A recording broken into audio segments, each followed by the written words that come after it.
6:35 over Tehran, day 5 of the war. An Israeli F-35I is 2 minutes into a strike run when its targeting camera catches something it wasn't looking for. Low altitude, moving fast. Heading straight for an asset Israel absolutely cannot lose right now. In 30 seconds, he has to decide, save the drone or stay invisible. He's going to try to do both. Operation Roaring Lion launched February 28, 2026. Over 200 Israeli aircraft, 700 sorties in the first phase alone. By day 2, the IAF had declared air superiority over Tehran.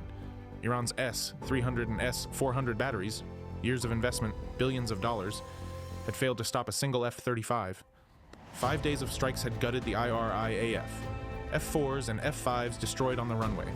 Radar networks down, command centers burning. But Iran had one card left to play. The Yakovlev Yak-130, a Russian-supplied advanced trainer armed with R-73E infrared missiles and a helmet-mounted sighting system. Not a fighter, but against the right target, it didn't need to be. 6 miles ahead of that Yak-130, a Hermes 900 reconnaissance drone was doing what it did every day of this war, orbiting at medium altitude, feeding real-time targeting coordinates to every strike aircraft in the wave, 36 feet long, 30-hour loiter time. The reason Israeli bombs hit the right buildings. It tops out at 120 knots. It can't run. It can't fight back. And it had no idea it was being hunted.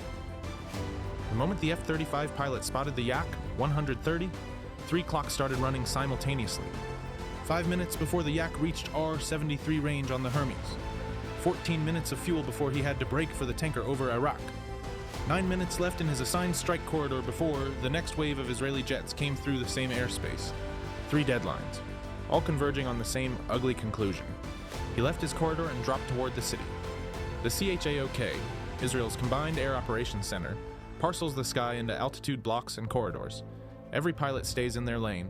The system works because everyone in it is predictable. He was no longer predictable.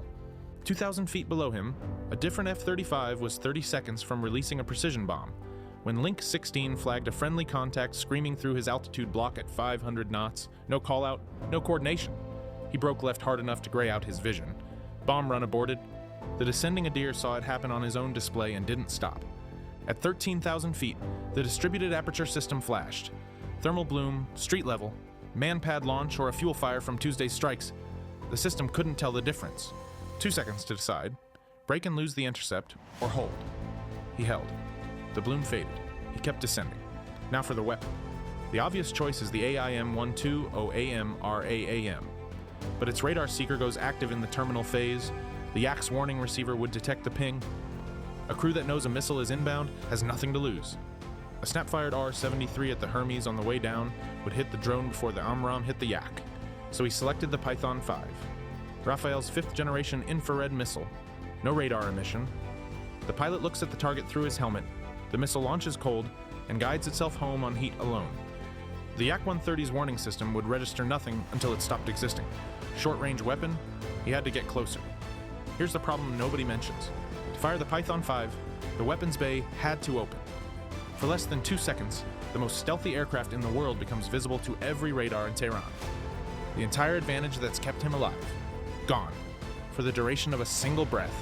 The ASQ-239, the F-35's electronic warfare brain, had spent the entire mission silently cataloging every Iranian radar sweep in the sector, counting the gaps between pulses. It knew exactly when nobody was looking. The pilot timed the release to the gap. Bay doors open. Python 5 off the rail. Bay doors closed. Under 2 seconds total. 14 miles north, a MiG-29 Fulcrum had been hunting for 40 minutes. Radar off, running dark on infrared search and track. When the F-35 had descended with its exhaust pointed skyward, the MiG's sensor caught a bloom. For 90 seconds, he'd been tracking it. A thermal contact. Descending fast. No radar return. Israeli. Then the weapons bay opened and shut, and the thermal signature vanished. 1 frame of spike, then cold sky. He swept the bearing for 20 seconds. Nothing. He would never know what he'd been looking at. The Python 5 found the Yak-130 between the engines. The IDF released the EOTS footage the next day. The airframe erupts on frame, burning wreckage over the Lavazin Mountains. 2 ejection seats separate from the fireball. Both crew survived. The Hermes 900 continued its orbit, completely unaware. The pilot keyed the radio. Completed. Target down, continuing to strike. He rolled back onto his original heading and got back to work. March 4th, 2026 was the first air-to-air kill ever recorded by an F-35. It was also the first time the IAF had downed an enemy aircraft in 40 years, since an F-15 killed 2 Syrian MiG-23s over Lebanon in 1985. But here's what the kill actually proved. And what it didn't? The F-35 didn't win this engagement in the 3 seconds it took to fire. It won it in the 40 minutes it spent silently mapping the electromagnetic environment before the trigger was pulled. The ASQ-239, timing the radar gap, the DAS catching the man-pad bloom, Link 16 showing every friendly aircraft in the sector. That's not pilot instinct. That's a networked system making a human pilot better than any previous generation of hardware could. But the aircraft it shot down first flew in 1996 as a trainer prototype. The Yak-130 was never the threat. It was Iran's answer to a specific asymmetric problem. How do you blind the drone that makes precision strikes possible when you can't touch the F-35 doing them? That question drove a good Iranian crew into the sky in a trainer jet armed with missiles.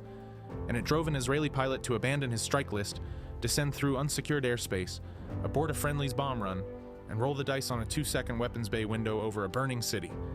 The F-35 performed exactly as designed. Against an air force already broken, running out of options, flying what it had left, it was effectively unkillable. The test nobody has answered yet is what it looks like against an Su-35 with an R-37 and a functioning AWACS picture. That question is still open. The day after the kill, IAF Commander Major General Tomer Bar got on the radio to the pilot directly. He called it historic. The pilot was already queuing his next target. If you want to understand how the F-35 went from the most expensive and controversial procurement decision in aviation history to the aircraft that just rewrote the record books, that's the next video. Worth knowing before the next engagement answers the question this one left open. Like and subscribe. We'll see you there.